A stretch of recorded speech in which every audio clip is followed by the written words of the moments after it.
mẹ cũng không biết, để tí nữa hỏi bố nhá. Thấy cái bố luôn có mì tôm này, có cả mì trứng này, nấm này. Hôm nay muốn nấu món gì? Một món ăn Singapore. Con thích ăn không?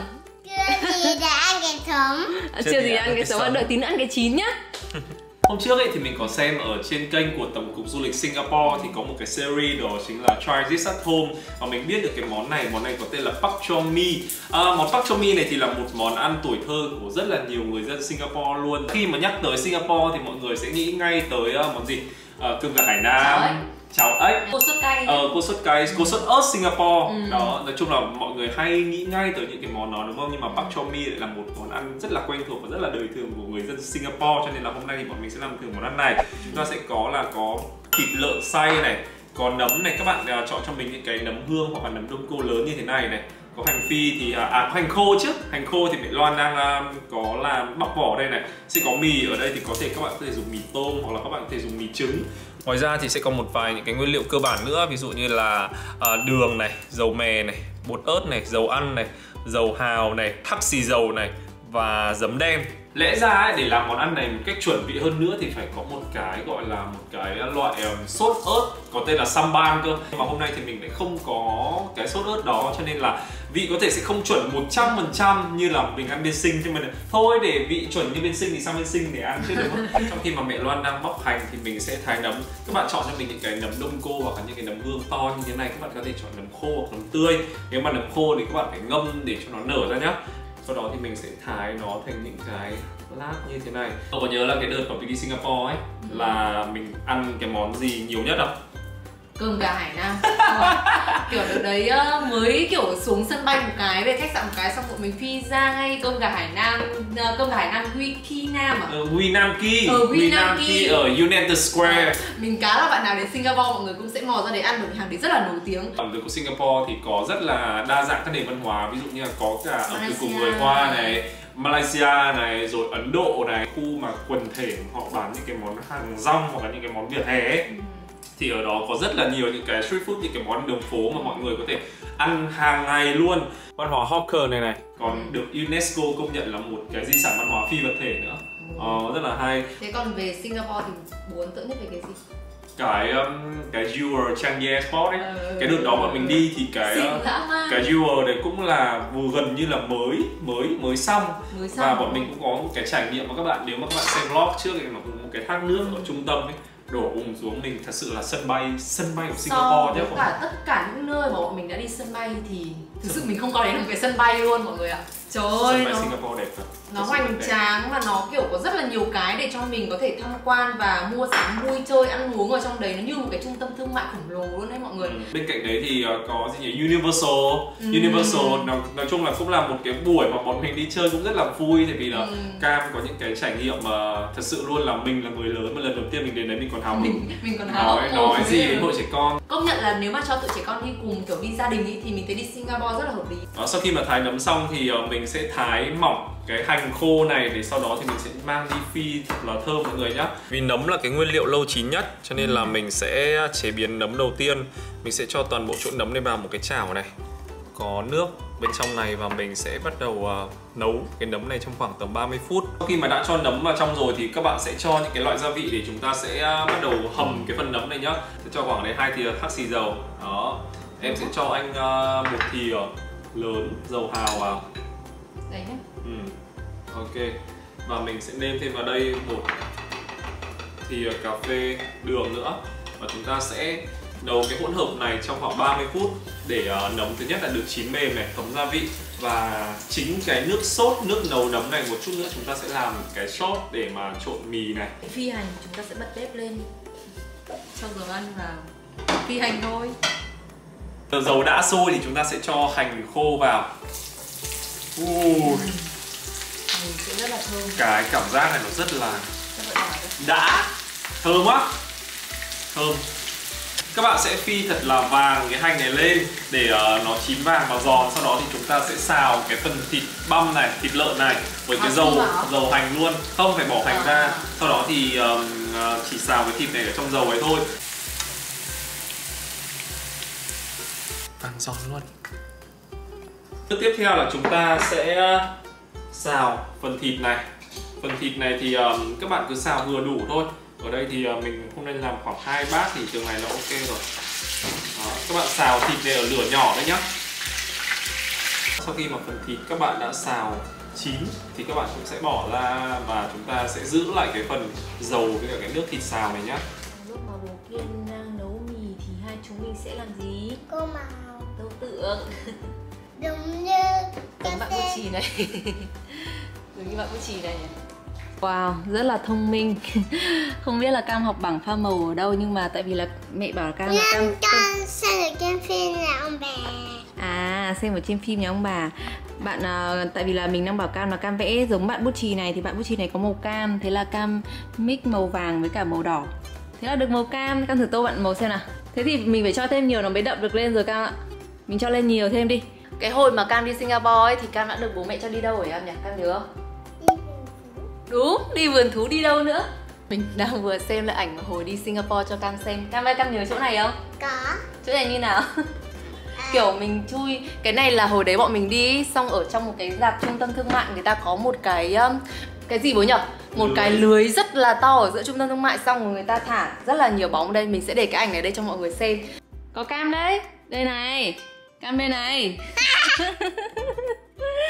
Hồi đấy đi thì Cam còn rất là bé, cho nên là bọn mình mới cho Cam đi được có mỗi vườn thú này, với cả là đi đâu nữa Cam nhớ không? Đi ở đấy mấy chỗ trong trung tâm thương mại như thế này thôi. Chính ra là mình thấy là đi Singapore thì rất là hợp với gia đình mà cho kiểu các bạn nhỏ này đi cùng, bởi vì ở Singapore thì ngoài những cái công viên có vườn thú rất là lớn ra thì ở Singapore có rất là nhiều khu vui chơi cho các bạn trẻ con. Và bây giờ Cam kiểu lớn hơn rồi ý, thì Cam đi Singapore cũng sẽ rất là hợp. Sau này thì khi mà dịch bệnh ổn định trở lại thì chắc chắn là bọn mình sẽ quay trở lại Singapore đầu tiên nhỉ? Với cả là hôm trước ý, thì mình có đọc được là ở Singapore bây giờ có một cái rất là hay, đấy là người ta có một cái rạp chiếu phim tên là Omni Theater. Ở đấy thì có đài quan sát với cả là một cái rạp chiếu phim mái vòm, và cái rạp chiếu phim mái vòm này thì là to nhất Đông Nam Á luôn. Quay lại Singapore không? Ok không? Ok.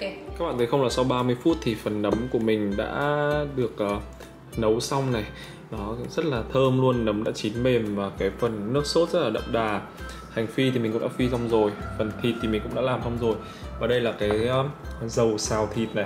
Bây giờ tiếp theo là mình sẽ đi trần mì nhá. Mì ở đây thì các bạn có thể dùng mì tôm hoặc là mì trứng tùy vào sở thích, nhưng mà hôm nay thì mình sẽ xài mì tôm nha. Thời gian mà mình đang nấu nước để trần mì thì bây giờ thì mình sẽ đi pha trước phần sốt nhá. Phần sốt này thì rất là đơn giản thôi mọi người. Đầu tiên là các bạn có cái nước nấu nấm lúc nãy này, mình gọi là sốt nấm đi. Mình sẽ cho vào đây khoảng tầm 20. Cái tỷ lệ pha sốt này thì các bạn cứ pha ra giảm theo cái mong muốn cũng như là cái khẩu vị của các bạn nhé. Đây thì mình sẽ cho khoảng tầm từ 2 đến 30 nước nấm. Sau đó thì các bạn sẽ cho vào đây là 1 đến 20 dầu xào. Đó, để tạo cái độ béo. Các bạn sẽ cho vào đây là giấm đen này. Và các bạn sẽ cho vào đây một ít xì dầu. Cho vào đây một xíu ớt bột để tạo vị cay nhẹ. Bây giờ thì mình sẽ nếm thử phần sốt này nhá. Wow. Ngon cực kỳ. Mẹ ơi, về đây ăn thử này. Ngon. Mì đã chín rồi, bây giờ thì mình sẽ vớt cái phần mì này ra. Sau mọi người nhanh tay, mọi người sẽ chan cái phần nước trộn này vào cho mình nhé. Thì nếu mà các bạn không trộn sớm ý, cái mì này nó sẽ bị vón thành một cục và như thế rất là khó trộn. Đó. Mình sẽ trộn khoảng tầm 2 muỗng nước trộn cho 2 quả mì. Và chúng ta sẽ cho thêm vào đây một xíu dầu mè để tạo vị thơm nha. Nếu ở Singapore mà các bạn muốn ăn chuẩn cái món pak chor mee này thì mọi người có thể đến Hill Street Taiwan Pork Noodle. Tại vì ở đó thì có nhà hàng được 1 sao Michelin. Nếu những bạn nào yêu ẩm thực thì đều biết là Michelin là một ngôi sao rất là danh giá đúng không nào? Nó như một cái sự khẳng định là cái cửa hàng ở đó rất là ngon và đáp ứng được tất cả những cái tiêu chuẩn rất là khắt khe. Thì nếu mà bạn nào muốn ăn món pak chor mee này chuẩn thì có thể qua đó nhá. Hoa ở đây là đĩa tròn này. Có thích đĩa nào? Đĩa hoa nào? Ok. Thế còn bác cho Cam ăn thì Cam muốn đĩa nào? Để tí nữa bạn lấy cho Cam ăn nữa. Cam lấy đi. Đĩa này cho con á. Bây giờ thì bố Kiên sẽ cho mì ra đây. Ồ, trông ngon quá. Đây sẽ là bữa trưa cuối tuần của tụi mình. Sợi mì nó rất là bóng luôn ý mọi người, tại vì là có cái dầu xào rồi cả dầu mè ở trong này nữa. Nó phần đi thôi. Nó lần đi á. Đó, khéo léo vào, giúp để vào giữa. Đấy, Cam giúp bố mẹ làm. Đấy là cái hạt sữa hả? Để tí nữa mình còn ăn nữa chứ nhỉ. Ui rồi ôi. Cam sẽ ăn thịt với mì nhá. Cam thích ăn gì Cam cho vào đĩa của Cam đi. Ít thế. Đây, Cam đang lấy. Cái điệu cười. Cái điệu cười này là của bố đúng không? Em má gì? Người ta đang cố bày cho đẹp, bà đổ ụp một cái vào luôn. Muốn. Con muốn nữa. Hành phi rất là giỏi. Rồi, thôi được rồi. Ăn thấy rồi. Ăn nhiều hành phi quá nó sẽ bị khế cổ đấy mọi người ạ. Nên là khi mọi người cho nên mọi người đừng còn tham cho nhiều hành quá nhá. Ok, ăn trưa thôi. Hấp dẫn, hấp dẫn. Bọn mình vừa mới cho mấy cái lá vào cho nó hấp dẫn hơn. Tada, và đây là món mì của chúng mình hôm nay. Ok, mời cả nhà ăn trưa. Úp, đã mời bố mẹ chưa mà đã ăn hết nhỉ? Đói quá. Ok, mời cả nhà ăn trưa với bọn mình nhá. Đây đấy nhá. Cái hương vị rất là lạ. Tại vì là có cái nước sốt nấm ấy, ăn rất là thơm. Giống cái nữa. mùi hắc xì dầu cũng thơm nữa. Xì dầu cũng rất là hay. Ngon đấy. Ngon không con? Sốt mì.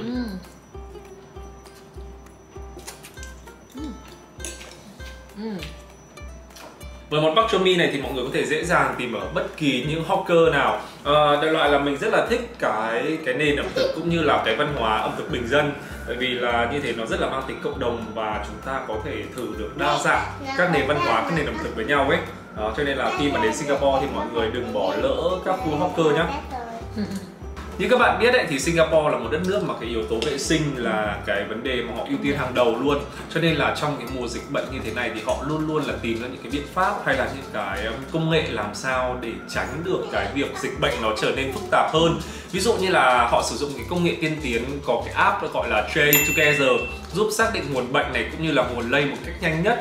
Hoặc là họ sử dụng những cái địa điểm check-in không chạm, có nghĩa là sẽ có những cái mã QR chẳng hạn, mọi người sẽ sử dụng điện thoại của mọi người đấy, và mọi người không cần phải chạm bất kỳ vào đâu cả mà mọi người vẫn có thể làm được những cái thao tác check-in hay là vào sinh hoạt như bình thường. Cho nên thì mình thấy đây là một cái rất là hay mà nếu mà sau này khi mà chúng ta quay trở lại Singapore thì sẽ là một cái mà chúng ta yên tâm rất là nhiều. Nếu như mọi người thích món này thì mọi người hãy thử làm ở nhà xem sao nhé, bởi vì mình thấy là món này vừa dễ làm mà rất là ngon nữa, cũng gợi nhớ về Singapore nữa. Trước khi kết thúc vlog ngày hôm nay thì bọn mình cũng có một cái thử thách nho nhỏ cho mọi người. Cái thử thách đấy thì rất là đơn giản thôi, là mọi người nấu những cái món ăn Singapore mà mọi người biết tại nhà ấy, sau đó thì mọi người sẽ chụp ảnh lại cái món ăn mà mọi người đã nấu này, up lên Facebook cá nhân của chính các bạn. Sau đó thì các bạn sẽ gắn kèm thêm một vài hashtag. Đây, mình sẽ để những cái hashtag ở đây cho mọi người dễ hình dung nhá. Đó, thì mọi người nhớ nhá là phải có những cái hashtag này thì sau đó thì bọn mình mới biết để mà bọn mình tương tác với các bạn. Và bọn mình sẽ chọn ra 15 bạn có cái lượng tương tác cao nhất tại chính Facebook cá nhân của các bạn và sẽ gửi đến những cái phần quà từ Tổng cục Du lịch Singapore tại Việt Nam. Và hy vọng rằng là mọi người sẽ tham gia cái mini challenge này thật là nhiều nhá. Còn phần quà là gì thì bọn mình cũng sẽ cho mọi người xem luôn nhá. Đây là những phần quà mà Tổng cục Du lịch Singapore tại Việt Nam sẽ gửi cho 15 bạn may mắn. Đây là những cái bình giữ nhiệt, mọi người có thể nhìn thấy ở trên này thì có luôn cả biểu tượng rất là nổi tiếng ở Singapore luôn. Cho nên là bạn nào mà đã làm món này rồi thì mọi người hãy tham gia cái mini game này để có thể nhận được phần quà này nhá. Các bạn sẽ thích video này và chúng ta sẽ cùng mong là tình hình dịch bệnh sẽ trở nên bớt căng thẳng hơn này, các đường bay thương mại có thể mở cửa lại và chúng ta có thể đi du lịch Singapore nhé. Cảm ơn mọi người rất là nhiều. Tạm biệt mọi người.